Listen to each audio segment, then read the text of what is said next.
Spring's a great time to get in touch with the landscape and learn a little bit more about it and what the plants can tell us about that landscape.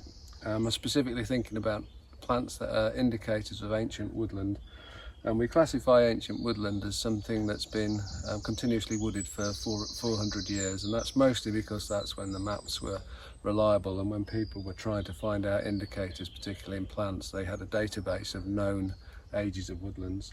And this one's particularly lovely, and one of the things that makes a plant an ancient woodland indicator is the fact that it doesn't travel very easily across open spaces to colonise new woodland. And this one's wood anemone, and somebody worked out, and I don't know how, that it takes 100 years for this plant to move 6 feet. So it gives you an idea of how reliable this would be. So if you find this in a woodland, it's very, very likely that that woodland has been wooded for centuries.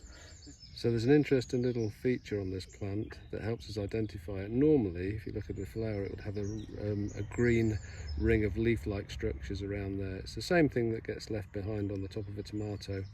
And this plant doesn't have those, but it has these instead, which you think, at first glance, I'm sure are leaves, but they're actually not. They're the bit that normally fits behind the flower. The calyx is what it's called. And if we take that plant down to the ground, you can see there are no other leaves on that stem. It's just completely naked until you find this. Helps you identify it, and an interesting bit of botanical knowledge also.